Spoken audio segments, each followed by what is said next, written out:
This is a flip through of Exploring Creation with Mathematics, Level 6, the elementary math program put out by Apologia, and I'm Catherine Gomes, the author. This program corresponds to a traditional 6th grade math program, and most students take 1 year to complete it. If you'd like to use the program, you're going to need to purchase 2 books, the Spiral Bound Student Book, which is consumable, and the Teaching Guide Answer Key. You'll also need several supplies for the games and activities. The vast majority of these are just common household items, and we do provide a complete list at the end of the teaching guide, but there are just a couple math-specific items that I'd like to highlight for you. You're going to need fraction tiles. Here's what our set looks like. There'll be like a tile that's one whole, and then the 1/2 tiles fit together to make a whole. You want to get the rectangular ones, not the circular ones, but besides that, any set of fraction tiles will do. Your child's going to need a protractor for measuring and drawing angles. And they need a 4-operation calculator. That's just the very simple kind of calculator like this. The approach to this program follows the well-researched, concrete, pictorial abstract progression, which a lot of research shows is the best way for kids to learn math in elementary. So what this means is when we first introduce a concept, they're going to do something hands-on. That's why they have these fraction tiles for when they're learning about fractions. After they've had a chance to act it out or see it in real life, then they'll see it pictorially in the book on the page, but with a picture that represents that. And then only after that will they deal with it abstractly using math symbols and notation. The program is a blend of the mastery and spiral approach. So it's more mastery in that the chapters are organized around the same concept. Kids might do a whole chapter on probability so that they can gradually build their understanding. But it also has a spiraling review. I feel that the strength of the mastery approach is that it organizes topics in a way that makes sense to kids, and they're able to really go deep and understand it without bouncing around, but all kids need review. So I've tried in this program to balance those 2 approaches and give you the best of both worlds. A lot of this is going to make more sense if I show you an example, so let's look inside the books. Let's start by taking a look inside the Teaching Guide Answer Key. This is the book that I wrote for you, the parent, and I just tried to pour everything I could into it to help you teach math, because teaching 6th grade math is very different than being able to do 6th grade math. So there's a whole other skill set there, and I've put all of that in here to help you out.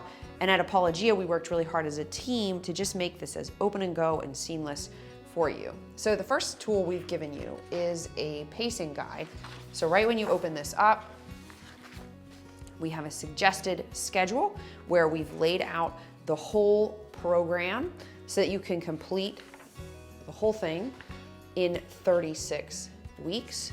We've done a 4-day week for you in case you have a co-op day or you just need a grace day. I know I'm always thankful for a 4-day week schedule. We've given you 2 days for projects that take a little more time and just paced everything for you so you can just quickly at a glance see where you're at, what's coming up, that type of thing.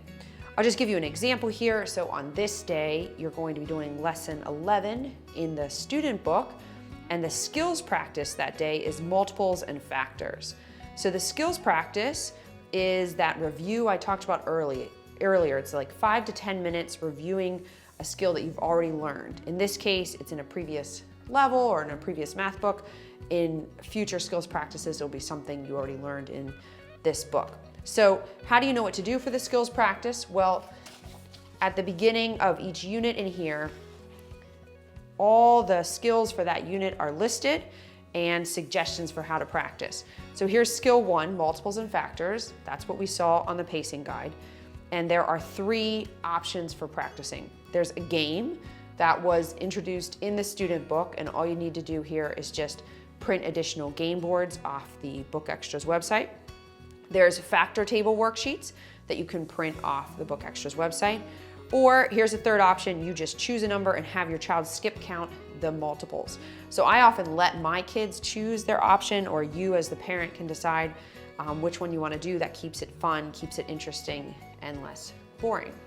Some other tools in here, so at the beginning of every unit, we list all the supplies that you need for that unit. And then as we go through here, here's the Unit 2 supplies, and the skills practice there is with decimals, so that's all described here. The Unit 3 supplies, during that unit, students are going to practice with fractions. In Unit 4, here's the supplies, and they're going to be working with fractions, decimals, and percent operations. I've worked with homeschoolers for a long time, and I know sort of the trigger areas and the areas that are really important in the future, and so I've really been intentional in what I put in the skills practice to prepare your child for success in middle school and high school. In Unit 5, they're going to be doing integers, integer properties, and adding and subtracting integers, multiplying and dividing integers. Students really need reinforcement with that. And then in Unit 6, they're going to be doing one-step equations. So that is the skills practice. Another key component of this book is that all the tear-out sheets that you need for the activities in the student book are here. So all these sheets get torn out. There are game boards for the opening activities, matching cards, that's all here, including the chapter tests in the back. Now you can print extra copies off the Book Extras website, but this is where the tear-out sheets are included. The last page is a complete supply list for the whole year. So this is a great one to tear out, check off what you have, take it shopping, saves you a lot of time. And then finally, let me just show you what we have for the lessons. So if you take a look here, here's lesson 76.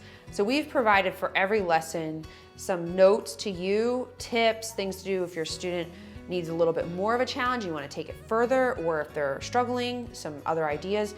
And then all the answers are provided right on the thumbnail. So you can check very quickly to see if they got it right.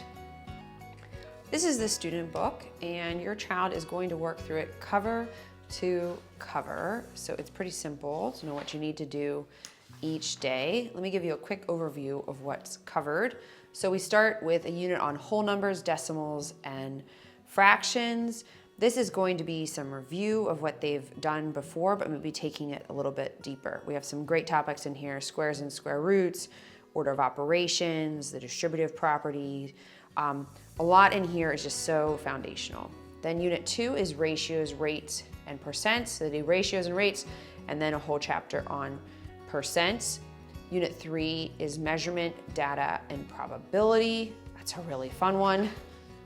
They're all actually really fun. Unit 4 is negative numbers, where we're going to learn about integers, adding and subtracting integers, multiplying, dividing. Unit 5 is introduction to algebra. So we're going to do some algebraic expressions and equations, and then we're also going to do inequalities, and then finally graphing equations. And Unit 6 is geometry. So we have two-dimensional figures and then three-dimensional figures. Let me walk through one lesson to sort of show you the structure. So almost every lesson starts with an activity.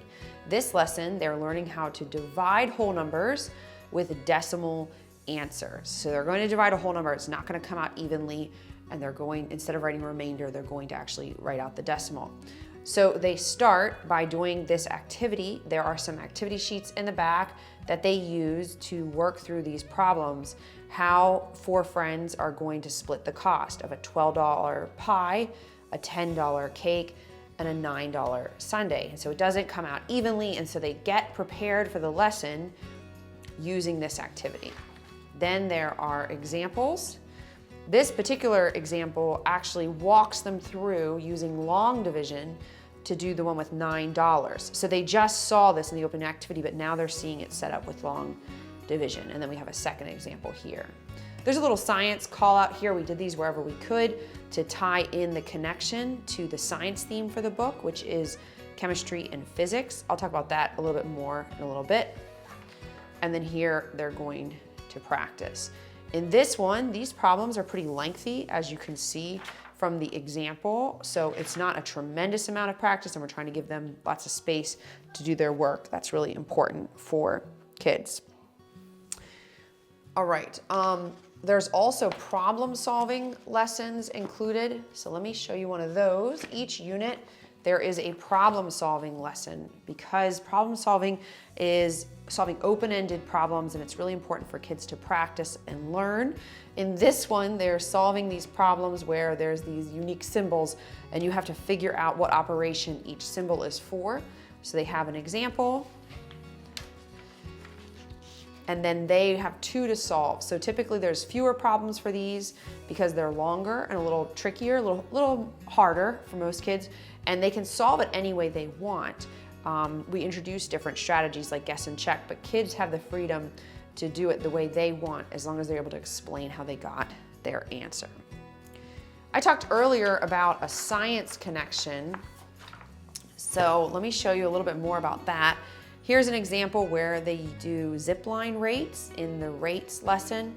So they build a little zip line using a bobbin, and they put different level weights, and they measure the speed.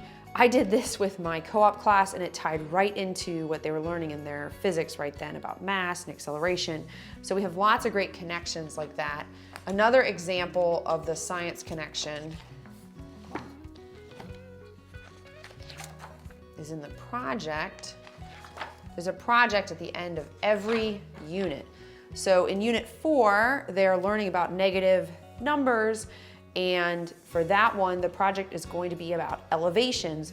So they research the highest and lowest points on different continents, and they're gonna express those with positive and negative integers and make a poster. So it gives them a great real-life scientific example of what they've been learning about in math. At the end of every chapter, there is a review. So for instance, when they finish chapter 10, they have this review, this and then this here, and then there are optional tests that you can have them take if you like. Let me just show you one other project. The last project is a really fun one. I mean, they're all fun, but I try to put really fun ones at the end. So at the end of the last unit, which was on geometry, they do marshmallow mansions. So they build different size mansions out of marshmallows to practice their knowledge of volume, and that's what kind of wraps it up. I think if I could sum up this program for you, I would tell you it's a lot of fun, it's really colorful and hands-on, but it's also doable for your child and doable for you, the parent.